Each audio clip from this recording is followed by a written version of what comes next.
Well, greetings and welcome to the Dividing Line. My name is James White, and I am coming to you live from sort of northern Houston, I think, pretty much. Never been to this park before.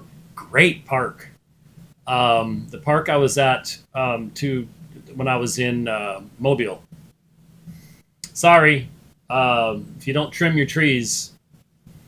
I mean, seriously, I know you all don't care about the RV life yet until they don't let you travel on the plane either. But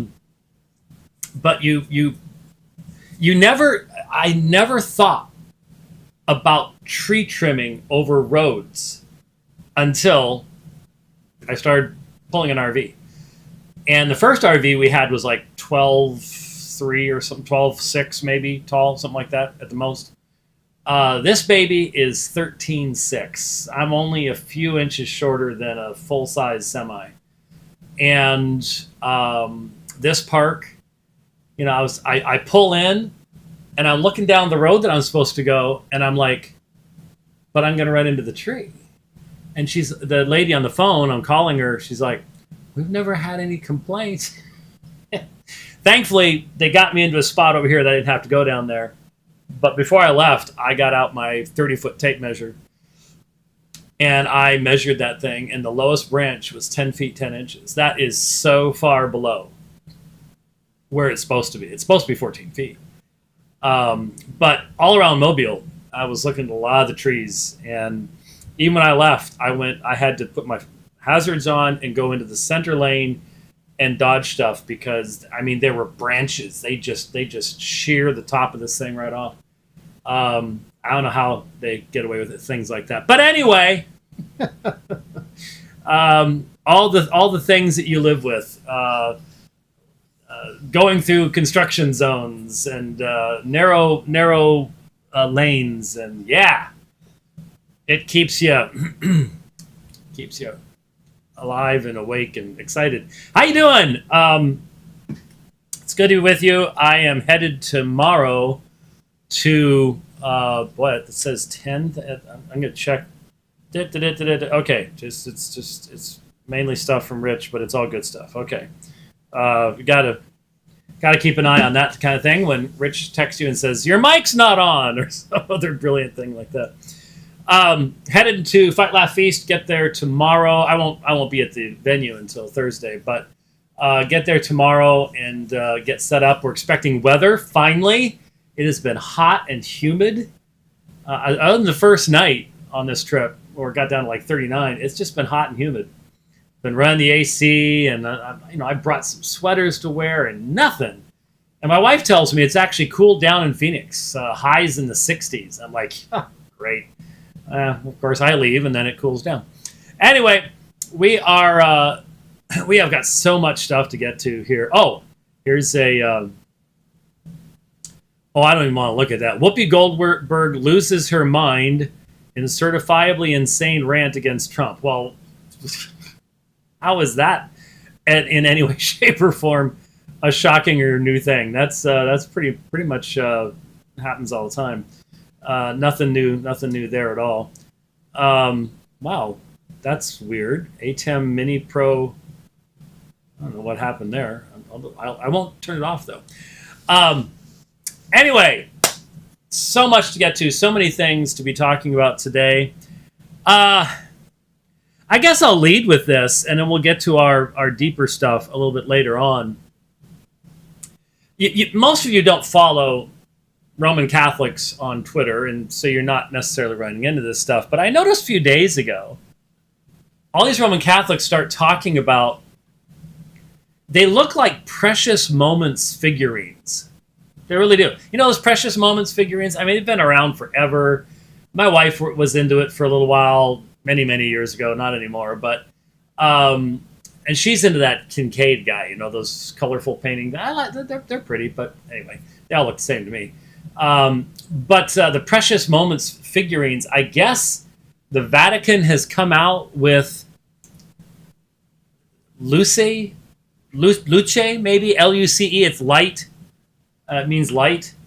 But these little figurines for something, I'm not sure exactly what they're supposed to be commemorating or whatever.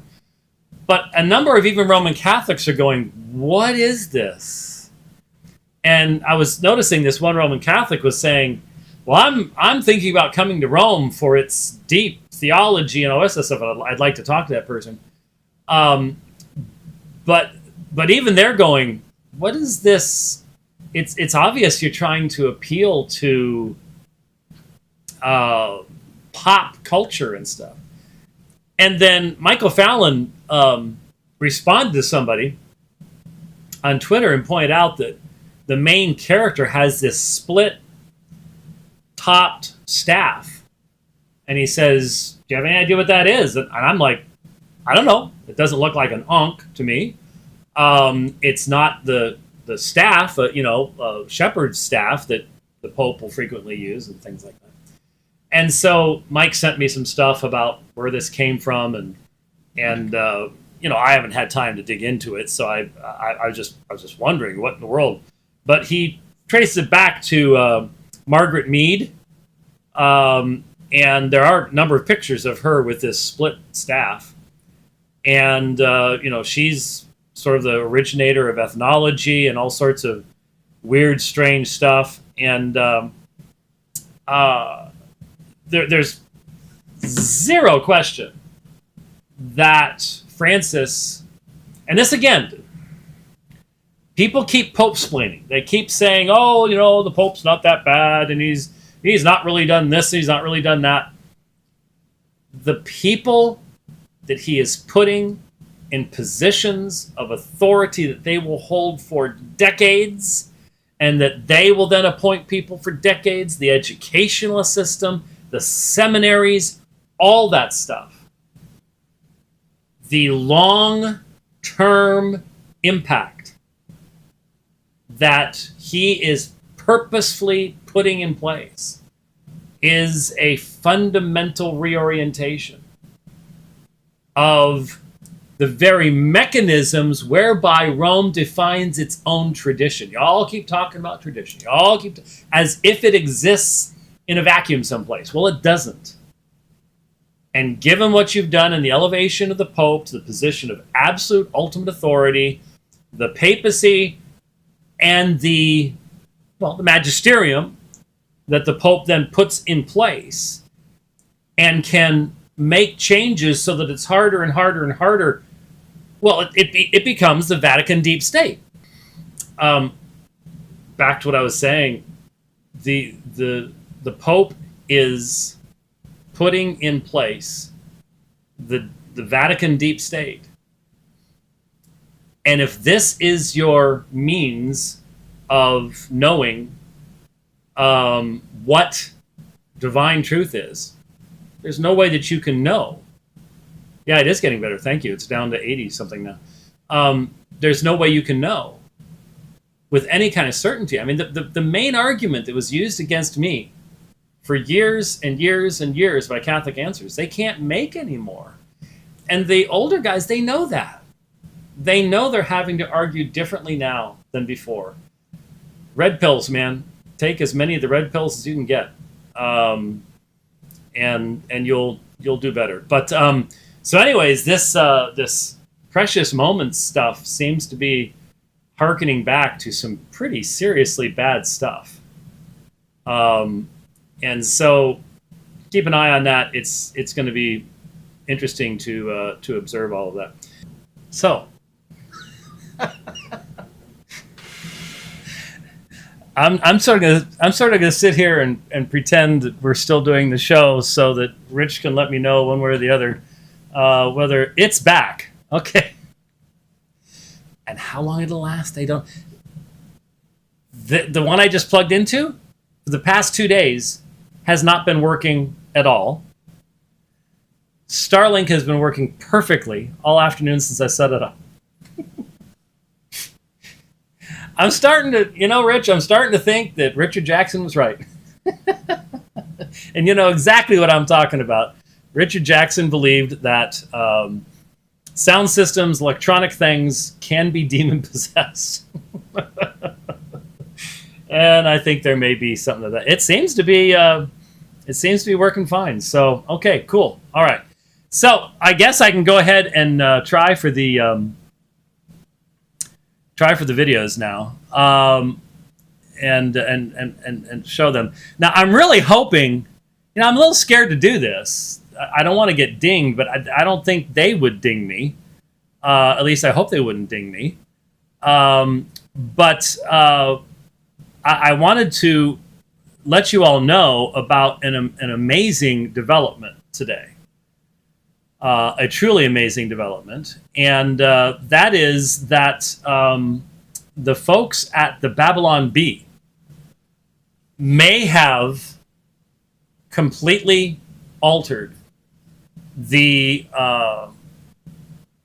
political landscape of the election and made sure that Kamala Harris will be elected. Now, there's all sorts of other stuff going on. There's all sorts of really hokey stuff going on with court rulings and people telling people to go home and get out of line. They can't vote today, and there's weird stuff happening. There's no question about it.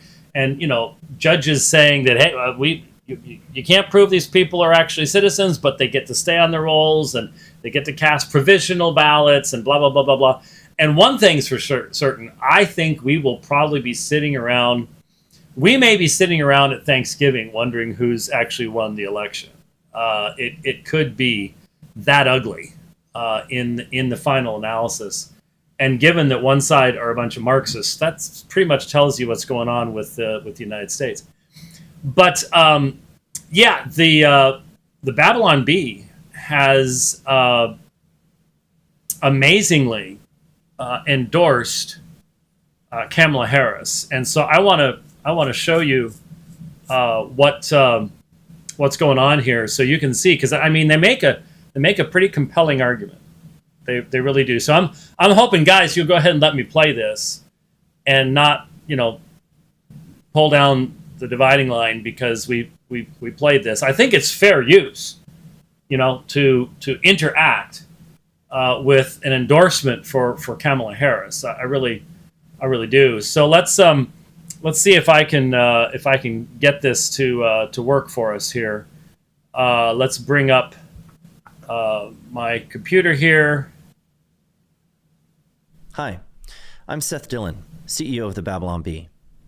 While other fake news organizations like the Washington Post and the LA Times refuse to save democracy, we here at the Babylon Bee are proud to do our part.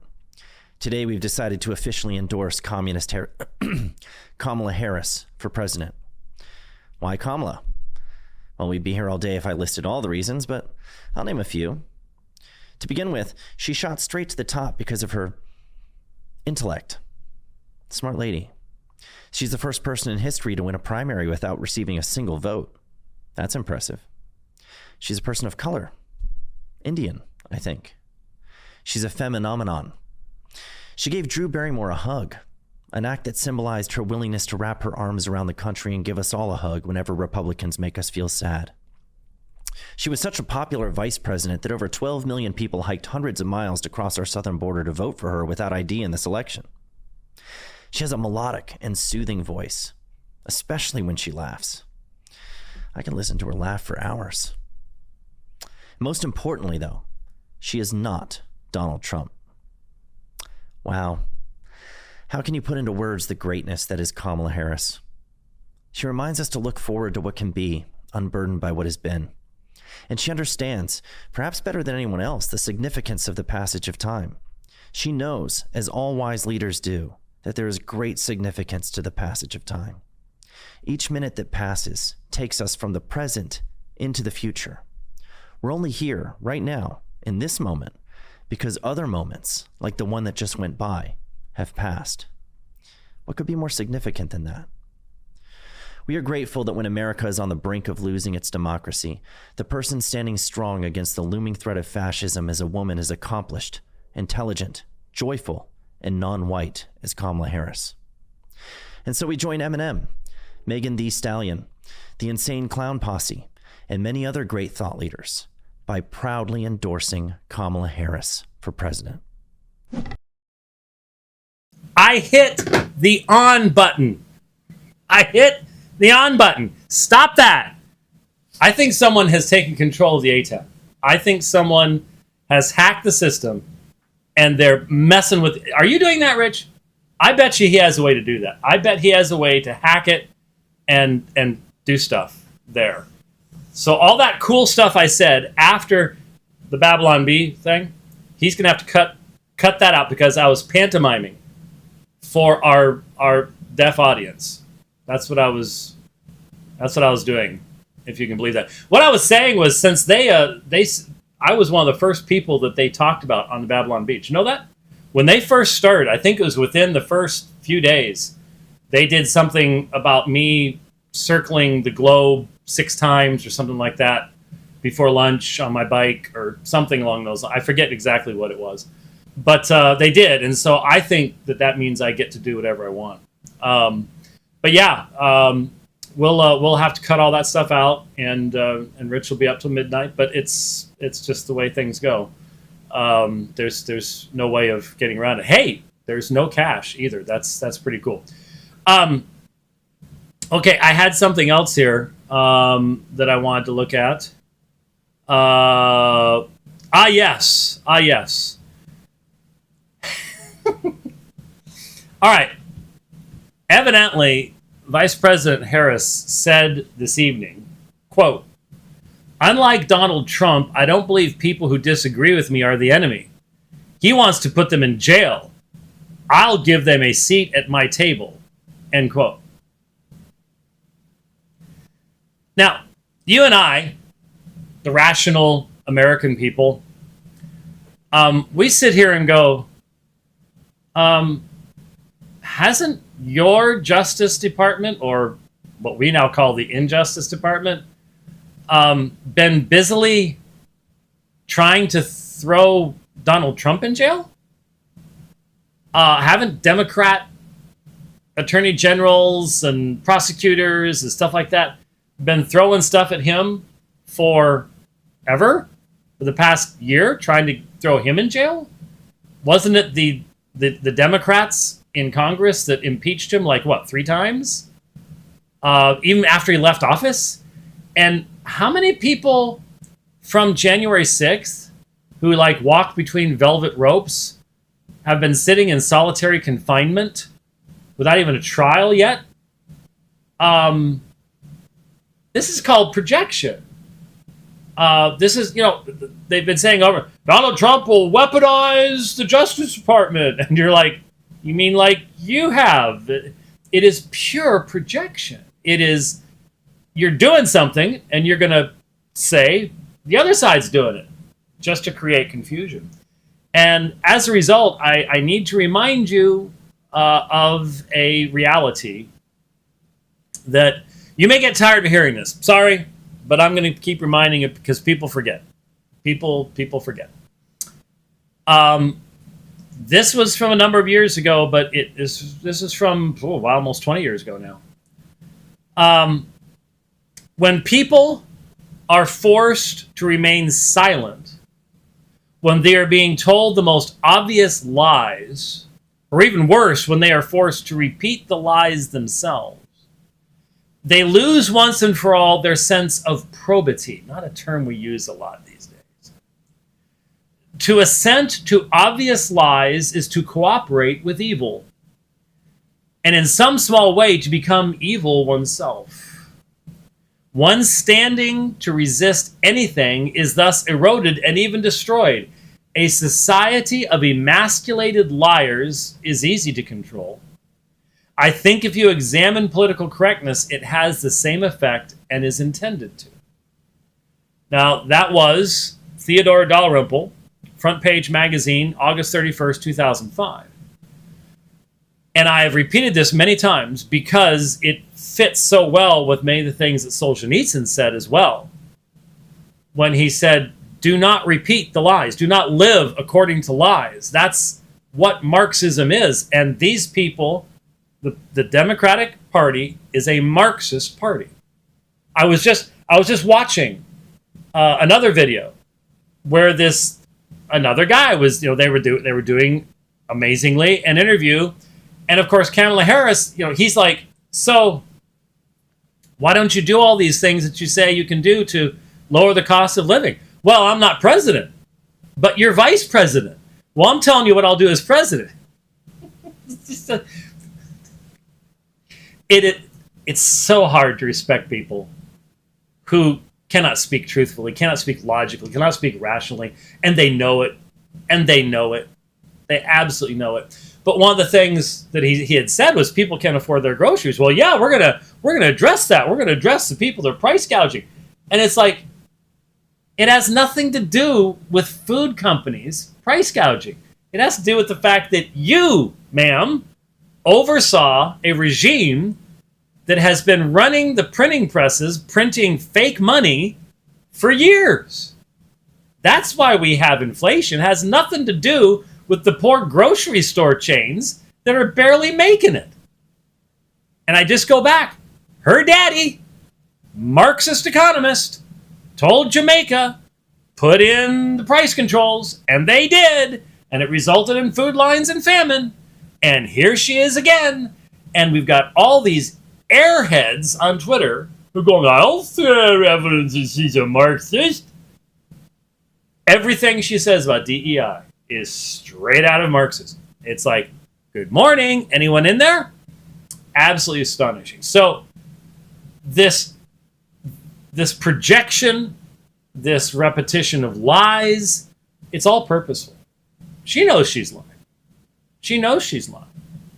And she knows she can only say certain things. They've told her, just like Joe Biden. Now, of course, Joe Biden, had to have these little cards, And she's not senile. She's just evilly dishonest. And she doesn't even think that way. The left has no categories for honesty to begin with. When she accuses the other side of that, she'll do everything she accuses anybody else of doing and will not even think that there's a problem. Will not even think there's a problem. It's a sad day. A sad day. Okay. So those were the short things. and this is just astonishing. I'm sitting here watching this. It's working just fine. And 1 hour ago, it was reversed. Starlink was working just fine. And the internal system we have couldn't hold a signal for 5 minutes. So, well, there you go. We've got both of them, and I know how to switch between the two of them. And the way that Rich has things designed here, it's pretty easy to do. So, who knows? Next thing I'll know, I'll have a switch over here, and it'll be Starlink 5G, and I can just go click and just pop it over. I bet you could do that. He's sitting there going, I could do that. Yeah. Anyway, we do the best we can. Okay, two more things, and then we've got the big important stuff to talk about as far as the video that came out yesterday and from Tobias Riemenschneider and all the stuff that's going on there. Number one, well, it's actually not number one. We've already talked about number one, number two. Number three, then, on the hit parade today. I saw what looked like a book cover about, it's been less than a week, on Twitter, and I sort of went like this, and I didn't really have time to stop, and I was like, what is that? It's something from David Allen, and it's on 2 Romans, and I'm like, no, but I didn't have time to stop and look at it. I was looking for something else, so I had to keep going. Lo and behold, in a few days, Dr. David Allen, longtime anti-Calvinist crusader for the Southern Baptists, is going to put out a book seeking to, I think the term he used was fill out or defend or extrapolate. I forget what term it was he used. The amazingly stupid 2 Romans theory. And you're going, what do you mean? Well, what was it? About 6-7 months ago? Maybe even less. It was back at the beginning of the year when I debated Jason Bretta, and he presented this 2 Romans theory. And it's the idea that Romans 1 through 8 is addressed to the Jews only, and 9 and following to the Gentiles. And the guy who came up with it admitted that he thought it up in Florida in like 2017 or something like that. I didn't bring the stuff with me because, honestly, I don't know of anybody who respects it, that's a scholar, knows anything about church history, knows anything about the history of exegesis, does exegesis, anything like that. Not like I'd carry that kind of stuff around anyways, but when Jason Bretta started putting the videos out, we took the first one, the foundational one, and we may have done a little something with the second one, I don't recall. But we decimated it. We eviscerated it. We thoroughly refuted. There's no recovering from it. It is just so patently obvious that it is the very essence of eisegesis. It is the very essence of the twisting of Scripture. It's what happens when the Scripture teaches one thing and you don't like that. And so you're desperate to find some way around it. So we've got to get Romans 8 out of there. So how do we do it? Well, the elect are only the Jews, and this is only about the Jews, and it doesn't really help you with Romans 9, but it's pure desperation is what it is. And it has no value.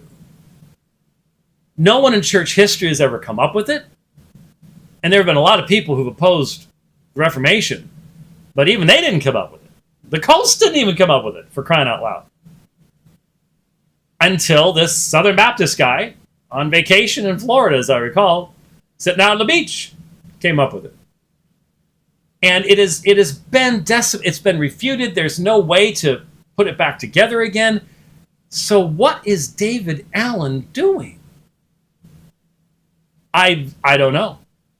I don't want to have to dig into something like this again, but I suppose we'll have to. It's going to be available on Kindle, so okay. Maybe he'll say something along the lines of this guy who originated it. What was the last guy? Lay or something like that. Had a good idea, but here's how we can make it better, or this is a more consistent way of putting it. Maybe they'll put some spin on it. I don't know. But I just remind Dr. Allen every time he has attempted to do this, and he put out articles where he was going through commentaries on Romans 8. We demonstrated he misused the commentaries, that his scholarship was horrific in that area, and we decimated his exegesis. He didn't try to respond. He couldn't. Because he's in error. And we have challenged him for years to debate this topic. I'm in Texas right now. I have to go through Texas to go almost anywhere. Texas is big. It's a big place. Have RV, will travel. And we have said over and over and over and over again. I said when he was teaching at Southwestern, before they rather strangely fired him, and they didn't do that well. And I told him that. But I told him then, I'll walk into your classroom. I will debate you. I will come into your classroom with nothing but a Greek New Testament. And I will debate you in Romans chapter 8. And he won't do it. And I don't know where he's teaching right now, but I bet you dollars notes he still won't do it. And I can guarantee you he will never defend this foolishness in debate. Because that's what it is. It's anyone who embraces the 2 Romans theory is simply demonstrating, I don't actually believe the Bible. I have my own theology, and I'll do to the Bible what I need to do to the Bible to maintain my theology. That's what you're doing. That's all there is to it. It is the end of anyone's credibility as an exegete to go this direction. It is. It is. It's sad, but that's what you get out there. And so, no, I don't want to have to read his book, but I'm still trying to get to 7,250 miles on bike this year, despite 4 surgeries and more time in the hospital than I've ever spent in a single year by factor 4. So that does mean that, my bike's sitting right over here, by the way. You don't know that, but that's one of the reasons we do the RV thing. Is there used to be a couch over there. There's a trainer in my bike, and I was on it this morning. I did 41.7 kilometers before the drive today. So I'm going to try to get some more done in the morning. Try to keep up with those minimums, and that means I have time. I have I think open ear headphones, and put those on, and you can listen, and Kindle books. You use Speechify, and I can listen to any Kindle book on Speechify that way. At least, okay, not any. There are some that you can't get to, but hopefully that one will work. Otherwise, I'll have to record it. But we'll listen to it. I'm not sure how much time we'll spend on it, but somebody's got to do it. Most folks won't touch that stuff because it takes too much time, and yet when it causes problems, when it misrepresents the teaching of the Word of God, we will spend our time to do that. And so there we'll go. All right, next thing. And I'll be going about 10 minutes past the hour because we're going to have to cut about 10 minutes of me pantomiming. And when the cash gave up and died and all that kind of fun stuff. But that's why we pay Rich the big bucks, is his editing skills to put everything back together again. Best we can do. All right.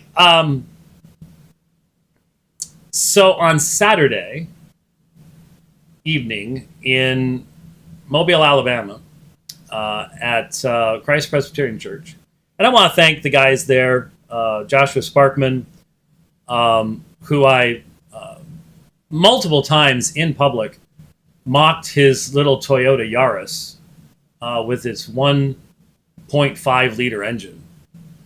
When I first met him, I pulled up in Doggy my GMC AT4 2500,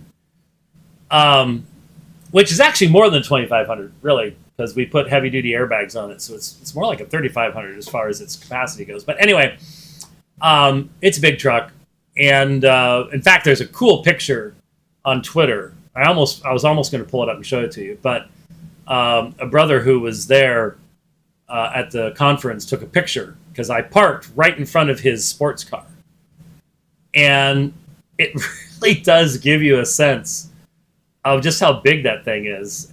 And I, looking at it, it does look like I could have just simply put it in drive, just right over it. Not even, what was that? I don't know. And moved on my way. But anyways, I pulled up next to Pastor Sparkman's Yaris, and I'm sort of literally looking out of the truck like this. I really picked on him the whole weekend. I've tried to feel terrible about that, but I haven't been able to pull it off. It was a lot of fun. They did a great job, and I had fun meeting with sort of the session there at the church, and we had lunch at this, I guess, pretty famous fish place right on the bay, and you can sit there and you can see the USS Alabama, the battleship, is there in the bay. Beautiful battleship. It's not quite as big as the Missouri. It's the class below that, but it's beastie of a battleship. If I had known it was there, I would have tried to find the time to visit it. But it's this fancy fish place. You know what I got? I got a burger. I'm just not a big fish guy. When I was a kid, my parents would take me to this place. We'd have deep fried shrimp all the time, and I loved it. But then once I got really sick, and you know how that, I bet you it's happened to a bunch of you. you eat something, you get really sick, and you just get this mental block. It's just, I'm not touching that again. And I haven't had a fried shrimp, and just not big into fish. Salmon's all right, but they didn't have any of that. Well, I guess they may have. I don't know. Anyways, I had a burger. So we had a great time. We had pretty good turnout. And on Saturday night, I debated Tom Riello. Now, Tom Riello is Tom Riello is a graduate of RTS Charlotte. And I haven't written to Dr. Kruger yet, but he mentioned Dr. Kruger and studying under Dr. Kruger at RTS Charlotte. He was an ordained PCA minister up in New York Presbytery, I believe. And he was raised Roman Catholic and then went back to Roman Catholicism just a few years after he graduated from RTS Charlotte. And he works for the Archdiocese and teaches at a school for the Archdiocese there in Alabama. And so I didn't really know what to expect from him. We were debating on the Mass as the only means by which God is worshipped is in the Catholic Mass, in the self-giving of Christ in the Catholic liturgy. How do I describe that debate? I haven't seen any of it. It was only recorded on a phone, so we may only just post the. I don't know. I haven't heard yet about what the video looked like.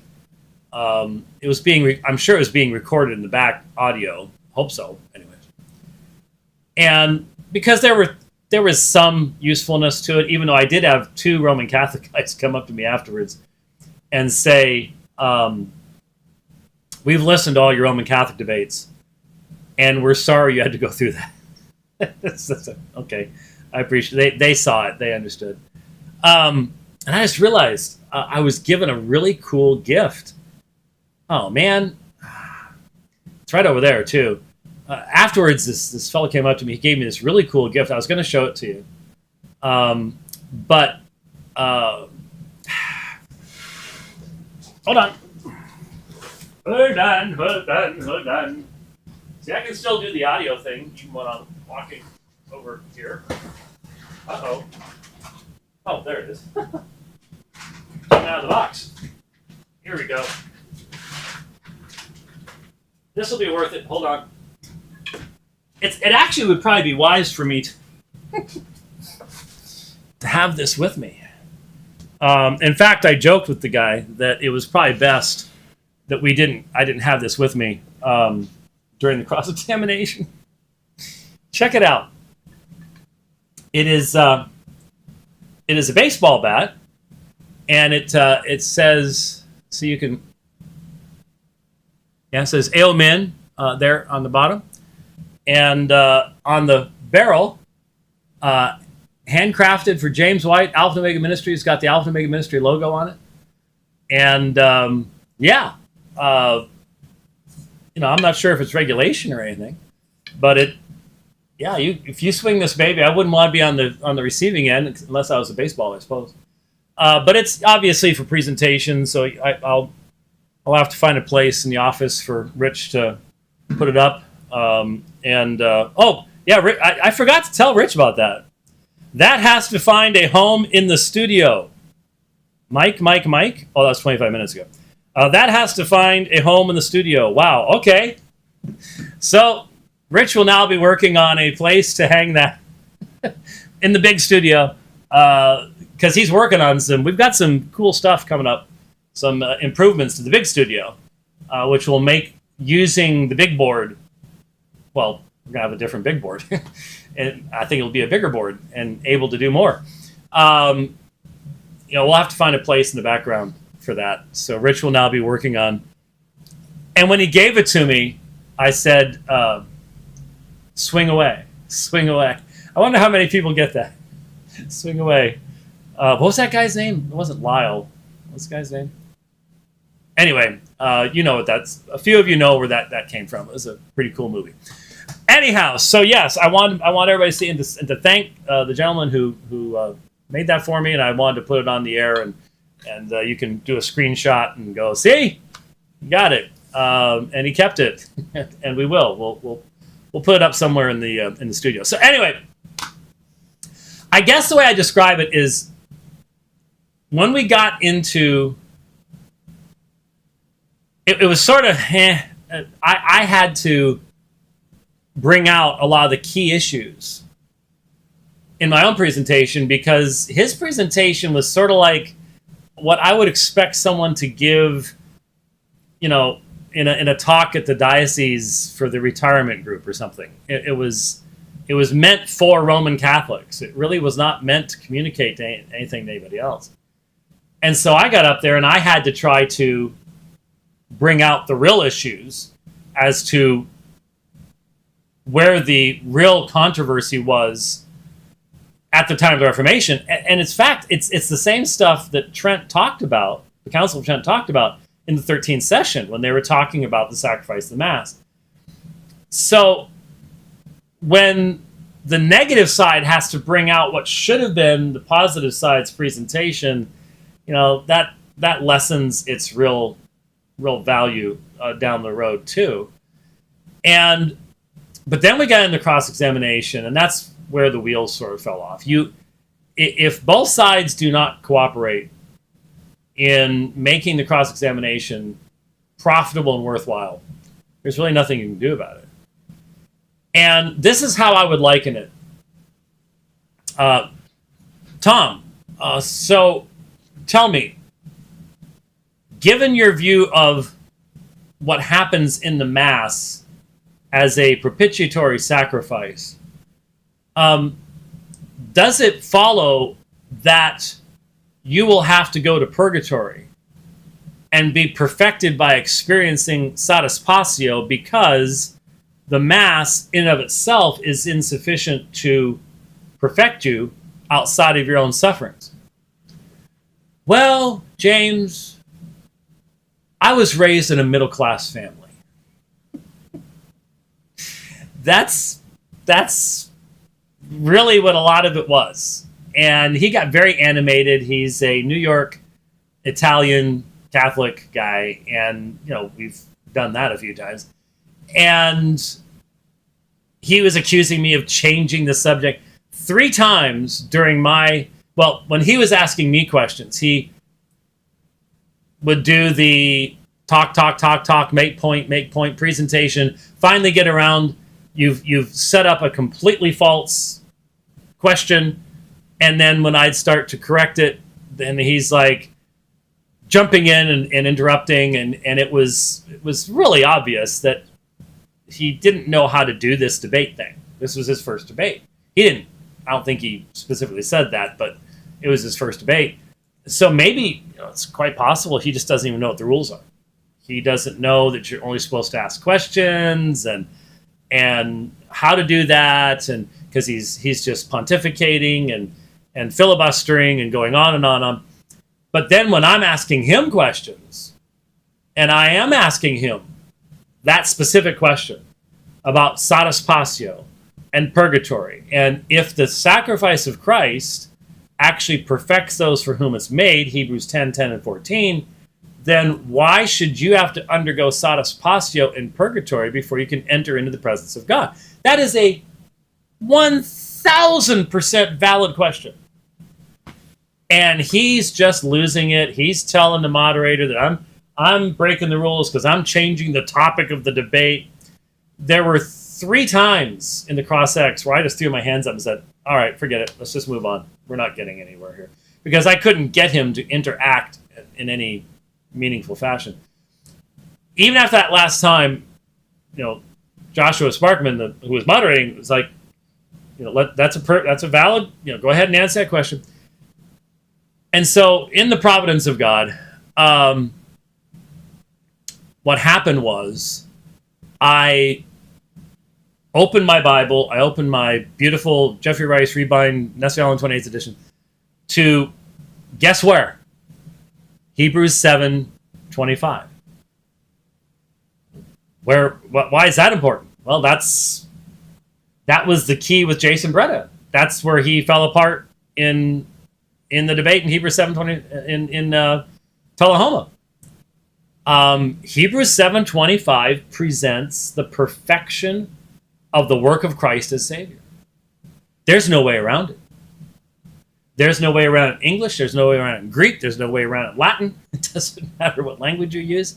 And the Greek is nice and clear and wonderful. And so I got into Hebrews 7:25.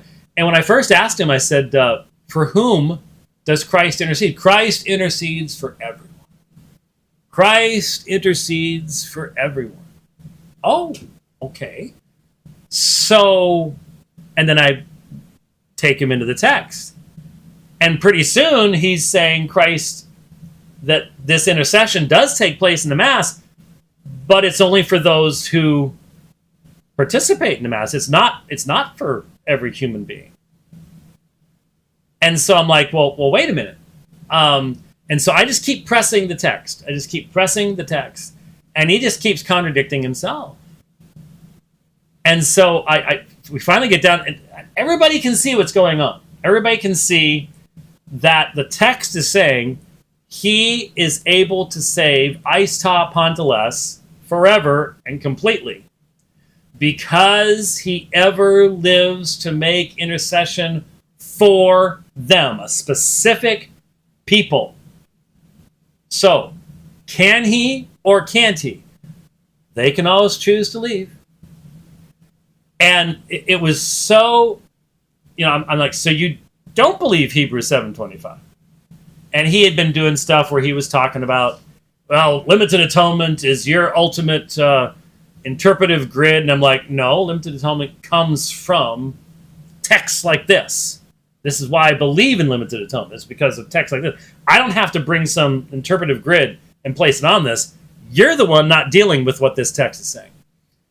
And so I think I did finally, once the Hebrews 7:25 thing became, I could tell for anyone with ears to hear, that had been decided. I'm like, I'm done.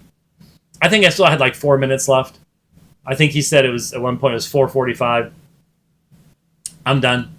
There's no reason to press on with this, given how he was non-responding. And he did complain to Joshua later about changing the topic debate. There was no changing the topic of debate or anything like it. He just doesn't know how to do a debate. And so, like I said, even a lot of the Roman Catholics were like, sorry about that. And I'm like, it happens. I need to go back. I was going to do this before the program started, but I didn't get around to it. I need to go back. I've lost count. I'm thinking that was 194, but maybe someone can go back, because I'm pretty sure I mentioned it. My recollection is that the Jared Longshore debate was the last debate that we did, and I think I specifically made reference to which one that was. Well, I think that was 193. But I could be wrong. Need to go back and look at it and find out, because who knows? Maybe the debate will be helpful to someone. A brother was sitting behind some Catholic folks related to Tom Riello, and he communicated to me some of the terms they used about me during the debate, and I can't repeat them in cultured company, anyways. So, but maybe someone else will find it to be useful down the road. Maybe it'll hit exactly where someone needs to. Maybe someone will just need to hear that cross-examination and to see that when you believe in the Roman Catholic Mass as a propitiatory sacrifice, you can't really believe what the Bible teaches about the perfection of the work of Christ. So we'll see. But I'm still thankful for the church, putting the effort into it. I'm sure every church that puts effort in stuff like that finds out pretty quick, wow, there's a lot of work that goes into that, and it's true. Okay, last thing here. Yesterday at noon Eastern time, and I had linked to the preview, and then once I got to Lafayette from Mobile, I just went ahead and posted the actual video. 4 or 5 days before that, Tobias Riemenschneider of the Reformed Baptist Church in Frankfurt, he and Peter Schilt are pastors there, and when I was traveling overseas, the last few years, like 2017, 2018, 2019, I would always make sure to get to Frankfurt and spend some time with the brothers there. And Tobias would translate for me, and just, we developed a good, strong relationship, and they put up with me wearing a kuji while preaching at the church, stuff like that, and of course, when I spoke at the Castle Church in Wittenberg, months before that, I sent the quotes that I wanted to use to them, and I believe it was Peter. Yeah, it was Peter. Read them for me so I could double check all my pronunciations, because I don't have anybody in Phoenix to run that kind of stuff by. And so I'm pretty sure it was Peter that did that. If it was Tobias, I forgot. I forgot. I'm sorry, but I think it was Peter read it for me. And so I've got a connection to the church. They came out only a few months ago during it was actually spring. And Tobias preached his first sermon in English at Apologia Church. A lot of people were really blessed by that. And so I've got the connection there. And some of you understand that when sitting right where I'm sitting right now, because I remember looking over at that chair,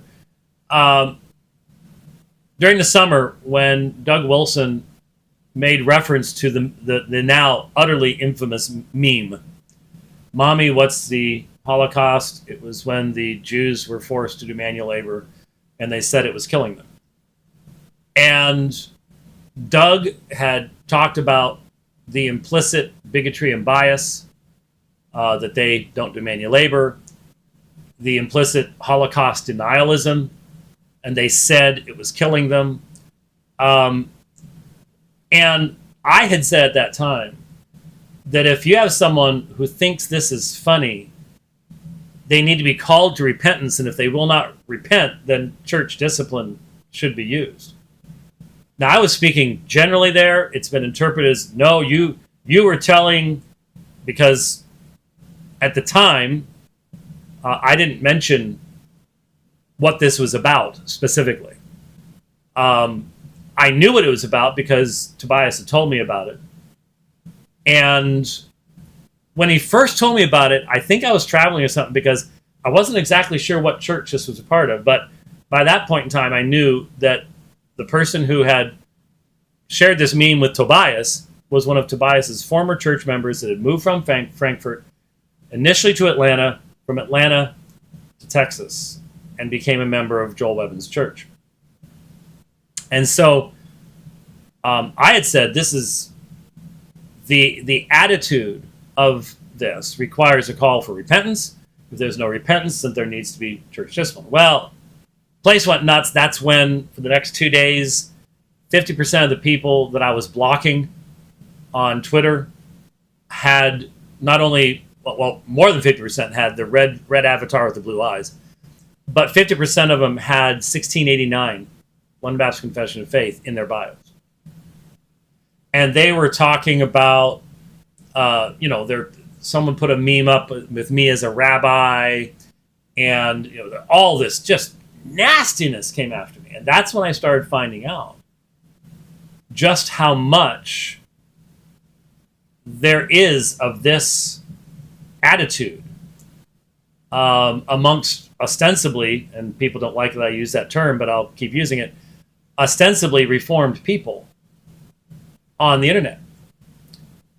And so I forget exactly when it was, but in fairly recent memory, Joel Webbon and one of his elders did about an hour and 45-minute video about that meme. And it was a ways after Doug's comments on Blog and Mayblog, my comments on the Dividing Line. And so I was a little surprised they did it. But, okay. They gave their side. Because what had happened was, and here's the key issue.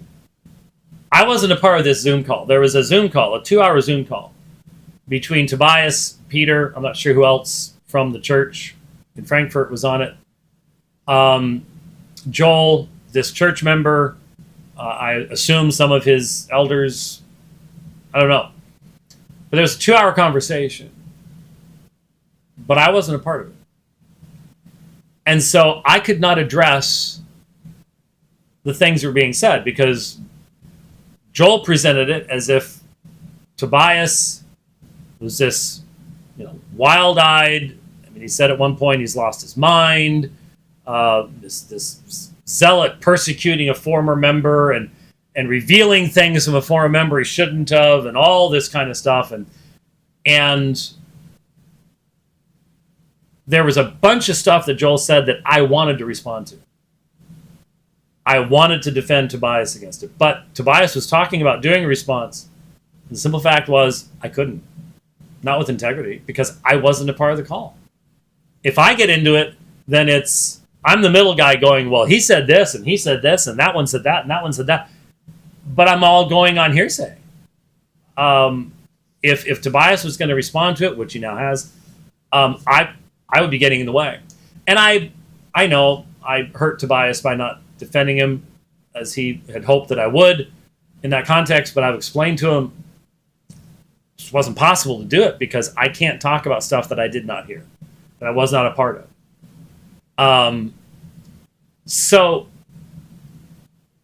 Tobias sent me a few days ago the recording, the unedited recording of a webcast that he was beginning where he was going to respond to what Joel Webbon said in this thing. It's about the same length, actually, as Joel Webbon's webcast. So I'm not sure. I've heard some people complaining, but actually, if you can respond the same amount of time the other guy used, that's actually not bad. Anyway, I listened to it while driving, and then Tobias and I spoke on Signal, and I said, well, that's a nuclear bomb. That's going to push the issues right up front because there was so much, and Tobias has emails and text messages and in 2 different languages and things like that, where he can, back up why they were so concerned. And the main thing was, to me, the whole thing from Joel was they contacted us because they wanted us to kick this man out of our church. And so from the very beginning, I want everybody to know we haven't done that. We're not going to do that, so on and so forth. And Tobias is like, that's not why we contacted. Our concern was, here's a former member of our church, goes to one church, doesn't find it to be reformed enough, moves to Texas and joins this church. And within weeks, a man who had never expressed any of these views in regards to Holocaust denialism or anything like that, all of a sudden is. And is sharing this meme just with him, and one other person, I guess. Where'd that come from? Where do you even find stuff like that? That was what the concern was. And so Tobias goes through all of that over the course of, like I said, about, I recall it was like an hour 45. I think it was very similar to the length of Joel's. So that came out, I believe, yesterday at noon. And the responses to it have been troubling. Here's what's going on in the Reformed world right now. People who are embracing Stone Choir, Corey Mailer, Andrew Torba, these types of virulently and obviously anti-Jewish individuals. They clearly believe that the Jewish people as a people, somehow they have this magical capacity to communicate with one another mentally. So they're behind everything. It's a grand conspiracy. These folks are spreading their poison amongst young, ostensibly reformed. Again, look, if you're not in a solid church under elders and promoting the consistent preaching and teaching of the Word of God, you're not reformed. Okay, so if you're out there doing your own thing, but you think it's pretty cool to talk about the doctrines of grace, something like that, hey, 5 points ain't enough.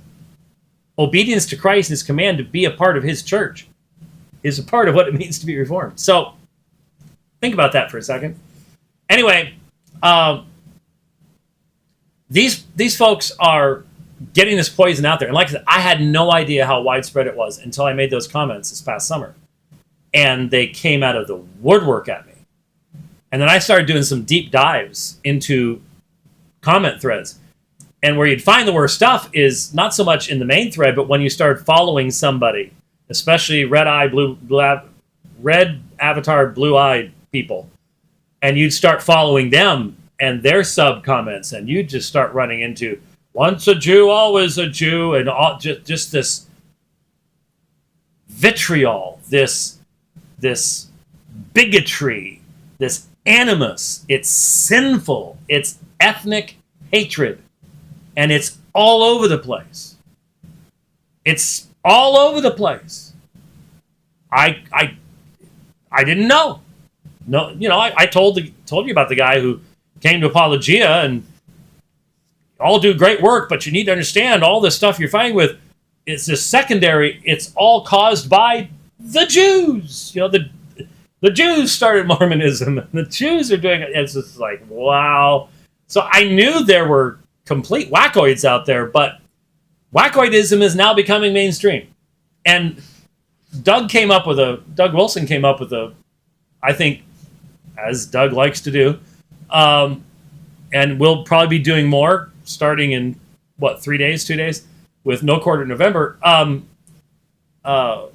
Side B Nazism, because side B Christianity is I did the debate with Greg, that guy, last year, the side B Christian thing, where, well, we don't engage in homosexual activities, but it's okay to be a homosexual.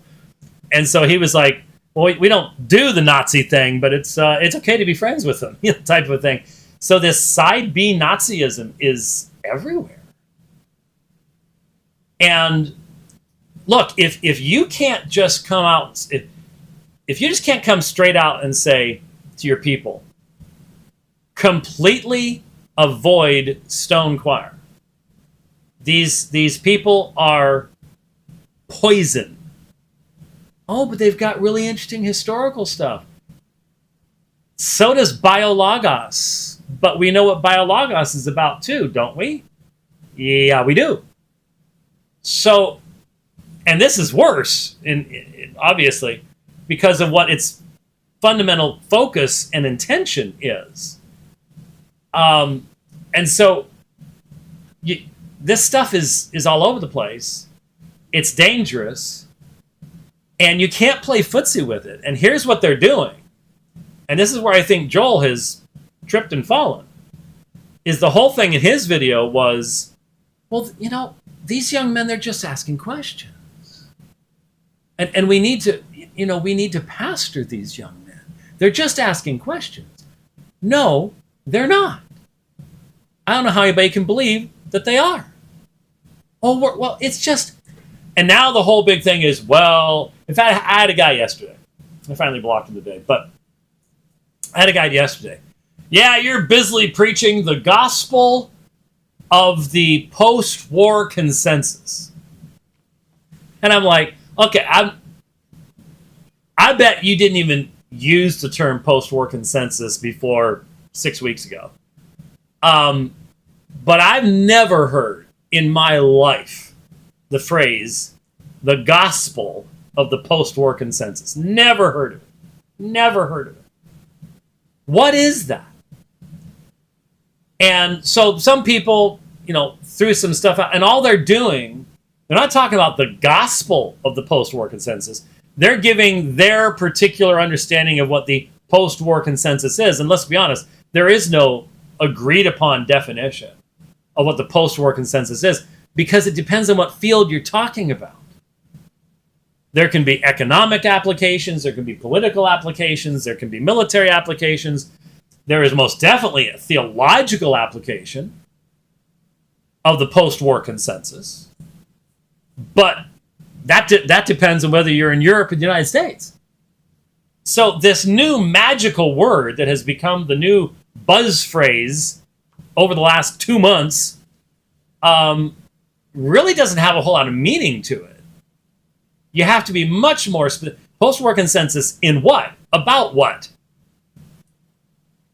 But the idea is, look, these young men, they've been lied to their whole lives. Well, we all have been lied to our whole lives. Satan is the what? Well, there are lies. There's been lies all along. Yeah, but, we found out in COVID that the government will lie to us. I've always known the government would lie to you. Do I know that they'll lie to you more boldly than I did when I was a kid? Yeah, sure. Things have changed a bit. But this animus toward Jews, and hence anyone who would push back, is not only sinful, but it's being covered over with this idea that we're just asking honest questions. That's all it is. We just want to find out if what we've been told is true. And in fact,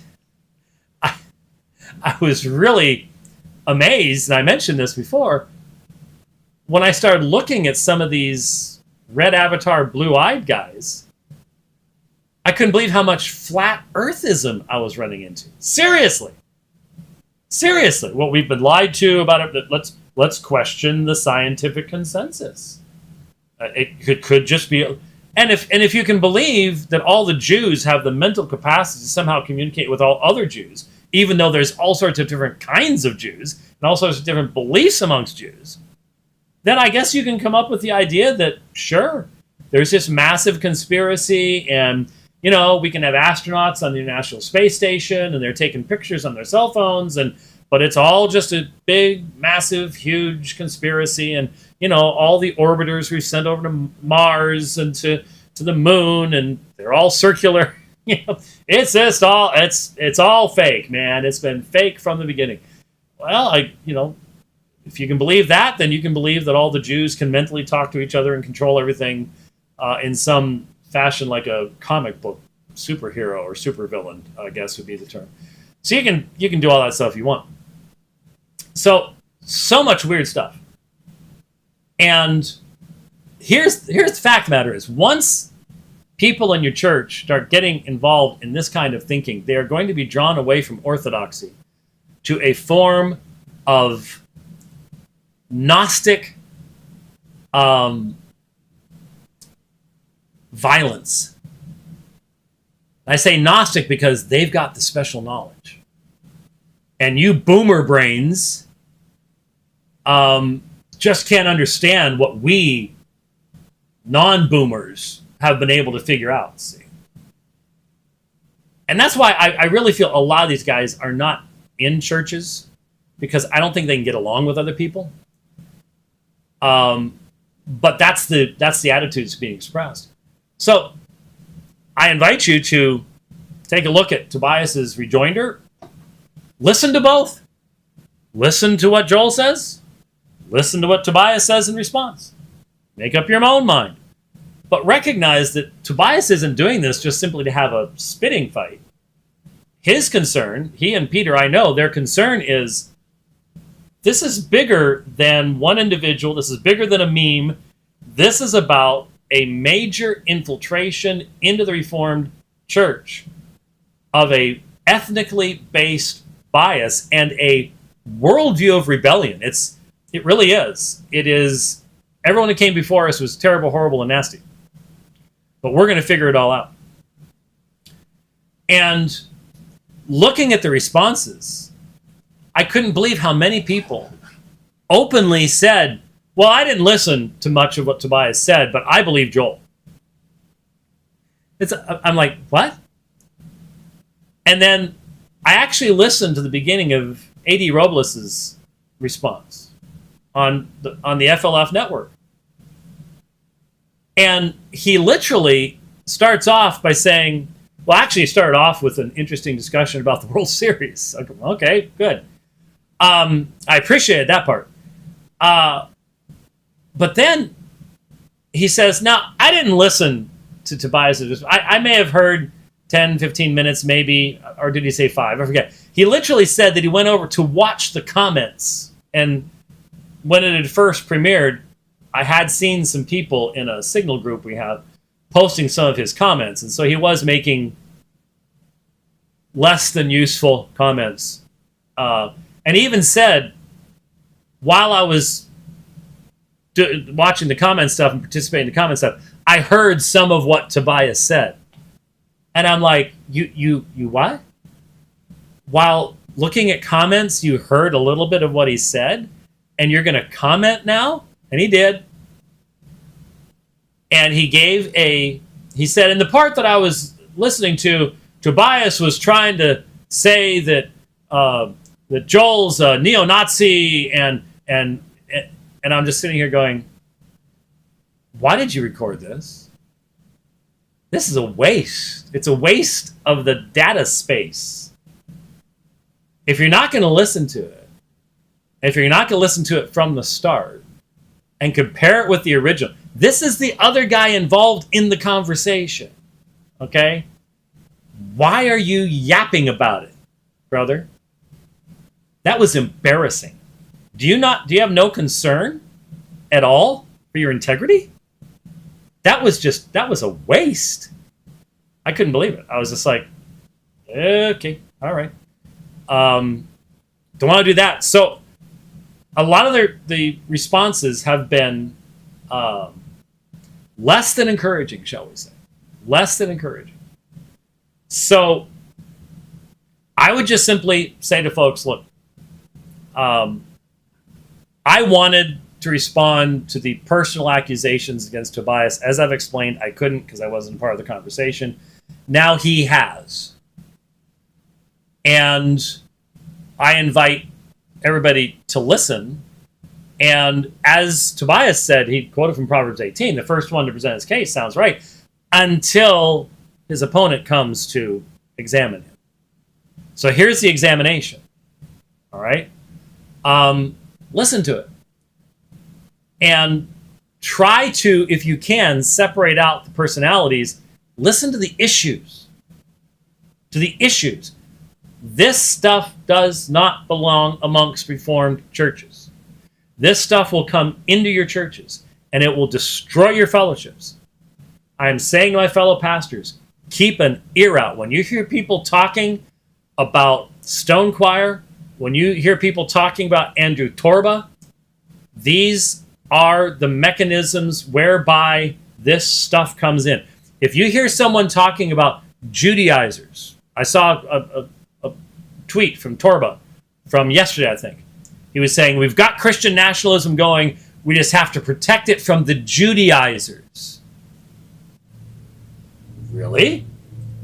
What does he mean by that? Well, he doesn't mean what the New Testament means by that. The Judaizers were people who added to the gospel. The Judaizers were the people that Galatians is written against. That's not what they mean. The Judaizers for them are people who will not join them in their anti-Jewish bigotry, in their anti-Jewish animus. Now again, do I have to say again, a unregenerate Jewish person is the enemy of God? Just like an unregenerate Muslim, an unregenerate Roman Catholic, an unregenerate Buddhist, an unregenerate atheist, they're all in rebellion against God. They are enemies of Christ. You are either spiritually alive or spiritually dead. You're either for him or against him. There's no question about that. But that's where we all were.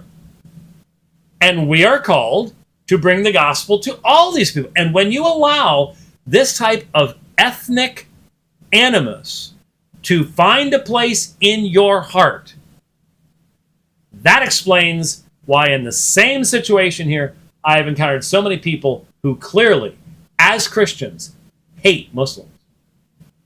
Hate them. That takes us over to the Crusader stuff, which is also a part of this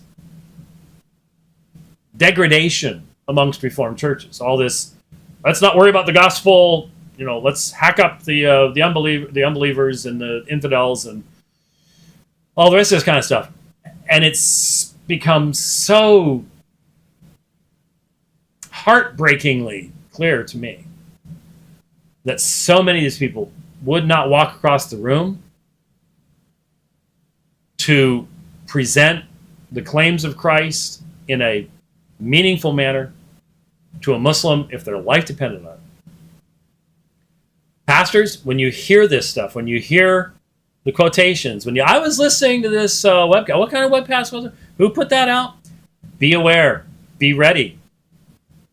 Because what they like to do is they like to sort of spread this on the sly, after the Bible study is over, we're all sitting around having some pizza and stuff like that, at somebody's house, and hey, did you hear about and that's how factions start. That's how the divisions start. You need to be aware. My hope is that some of the names that are out there doing stuff online, things like that, will see this and will back away and will start saying, no, you can't go there. You can't do that. That's my hope. That's what I want to see take place. That's what I want to see happen. But for now, you just simply have to be straightforward and say, who are you listening to? Have you vetted this information? And is it leading you to a greater desire to evangelize the nations? A greater desire? One of the things I love about Jeff Durbin, there's a lot of things I love about Jeff Durbin. In fact, let me just say, over the past few days, as I've been watching remotely, because I'm on the road, my fellow elders dealing with challenging situations. Jeff, Luke, Zach, I've just grown in my love for these guys and my appreciation for just their zeal for the kingdom of Christ. I really, really have. Just so thankful to be a part with them. And we're just all so busy these days that we hardly ever get a chance to get together and I can express that kind of appreciation for them. But one of the things I love about Jeff is that anybody who is a member of Apologia Church for almost any period of time at all will have heard minimally 3 sermons on how to demonstrate that Jesus is the Messiah from the scriptures to Jewish people. I mean, from the first time from the time we started attending there, I started, and it's repetitive. He's done it more than once because we have a lot of people come in, come out. We got a lot of young people. They work for a while. They go work someplace else. We've got a lot of influx and outflux going on in the church, and so he can do the prophecy thing really, really well. Can you? Would you even want to if you've bought into the ethnic animus? That's the question. Because you know what? This ministry has seen many Muslims come to know Christ. And one of the reasons that's happened is because those Muslims know. They know I care about them. I'm not out there at Speaker's Corner in London yelling and screaming at them.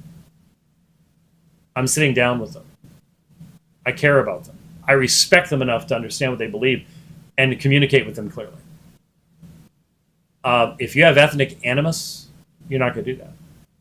And it comes across. Believe you me, it comes across. I've seen people with tremendous knowledge of Islam and not a shred of the spirit-born love in their heart, and it accomplishes nothing.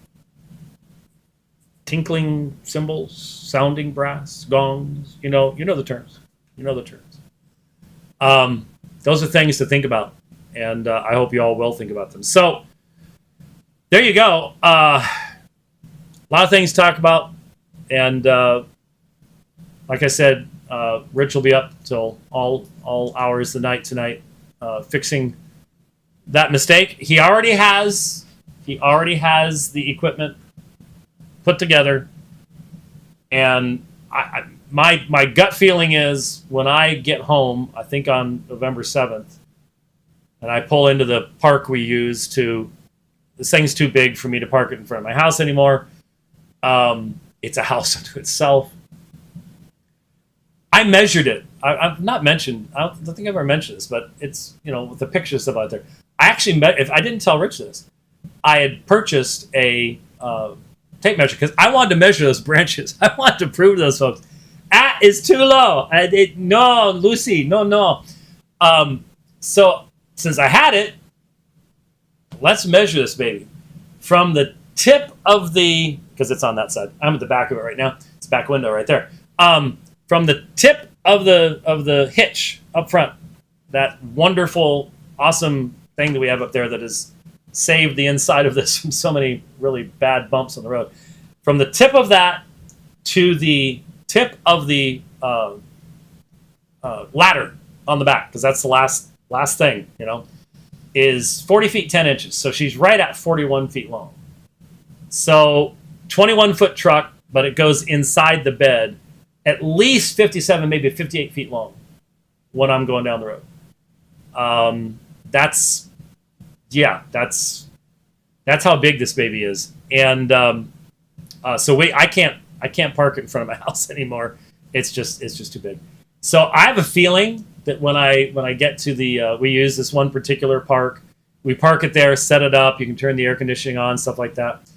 And the last few trips, in comes Rich, and he's got equipment, and he's put all this stuff together, and he's done a tremendous job. And I don't thank him enough because he has made it so much easier to put the lights up, the camera up. Does a tremendous amount of work. I don't know anybody else that has a 4K studio in the back of the RV that they can set up as quickly as I can. Yeah, it takes a few minutes, but there's really not much you can do about it. I have a feeling he's going to be standing in that slot holding that bundle of cables that he's going to have to stick over there. We put everything behind the TV. The TV's out so I can see everything. He's put it in there so he doesn't have to be editing future dividing lines of me sitting there with the microphone off because I hit the button and it didn't work, or the mute thing didn't work on the... I keep hitting mute on this thing, and it doesn't want to mute. It's just rebellious stuff. It wasn't designed for that kind of thing. So I just have a feeling he's just going to be standing there going, come on, let's go. I need to get in there. I need to get to work. So that will never, ever, ever, ever, ever, ever happen again. So anyways, with that, we are finished for now. I don't know if I'm going to get another program in because I'm going to be there. We're doing live stuff there. We'll do the best we can. We'll see if we can get something in. We'll let you know on the app. Thanks for watching the program. We'll see you next time. God bless.